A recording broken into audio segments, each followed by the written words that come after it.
Let's talk about intonation. Intonation is the going up and down of your voice, the rising and the falling. This is also called pitch. For example, if I say, all right, I can say this as a statement, and I can say, all right, all right. My pitch goes down at the end for a statement, all right. Now, if this is a question, I would say it differently. The word right, the pitch would go up, all right. Listen to the difference again, all right, all right. One is falling intonation, and one is rising intonation. Let's try falling intonation and rising intonation on another word, the word hello. There are two different ways we can say hello. I can say hello, falling intonation, hello, nice to meet you. Or I can make the rising intonation, and when I answer the phone, I can say hello. So the pitch goes up. Hello, who's calling? Or hello, nice to meet you. If you're using the wrong intonation, people may be confused about what you're trying to say, and they may misunderstand you or just get the wrong impression. You may sound nervous or insecure and unsure of yourself if your intonation is going up at the end rather than down in statements. So let's practice the falling intonation by saying some very simple sentences that are statements. And remember, a statement is not a question. After we do this, we will learn some rules for intonation with questions. And with questions, sometimes the intonation rises, but not always. Sometimes it goes down, depending on what kind of question it is. But first, let's practice the falling intonation of simple sentences.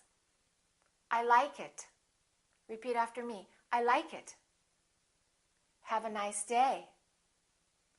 My name is Bob.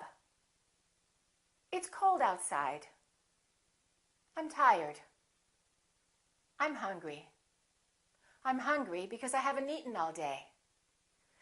Don't confuse stress and intonation. We have learned that for stress, we jump up on the keyword, but then intonation is when you jump up, how you do it. For example, if I say, have a nice day, I'm still going to emphasize the word day, but I'm not going to make my pitch go up. I'm not going to say, have a nice day. I'm going to say, have a nice day. Have a nice day. So my voice is still going down even though I'm stressing the word. The pitch is still down. Very important. All right, let's practice a few more statements. Think of some things that you're feeling right now. I feel good. I'm feeling happy. Today is Monday. I'm going to go to work soon. All right, make some simple sentences, making sure that your voice goes down at the end, that your pitch goes down. Now, let's learn the rules for intonation for questions. We can have either rising or falling intonation when we're making questions, depending on what kind of question it is. There are two different kinds of questions. There are yes-no questions, and there are WH questions. Yes-no questions can be answered by either a yes or a no. For example, are you happy? That's a yes-no question because I can say yes or I can say no. With yes-no questions, the intonation goes up. Are you happy? WH questions are questions that begin with words that have a W and H in them. For example, when, where, why,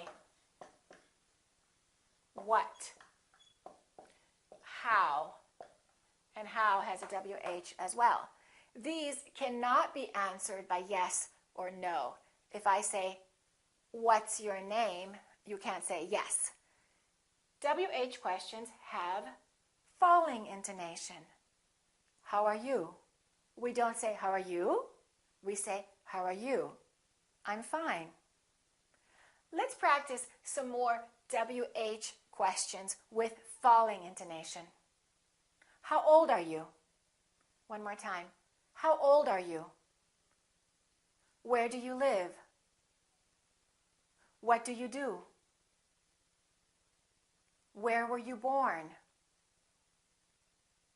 How did you do that? Now, let's practice some questions which are yes/no questions. Remember, intonation goes up. Are you hungry? Did you eat? Did he go? Did you like it? Did you call me? Okay, now we're going to practice some sentences that will have questions with both rising and falling intonation. You will hear pairs of questions. The first one is a yes/no question, and the second one is a WH question. Notice how the intonation changes. Are you angry at me? One more time. Are you angry at me? Why are you angry at me? Why are you angry at me? Is it hot in there? Is it hot in there? Why is it so hot in there? Why is it so hot in there? Did you get there late? Did you get there late? Why did you get there late? Why did you get there late? Have you been to New York? Have you been to New York? How many times have you been to New York? How many times have you been to New York? Did it start? Did it start? What time did it start? What time did it start? Remember, for statements, we use a falling intonation. For yes/no questions, we use a rising intonation. And for WH questions, we use a falling intonation as well.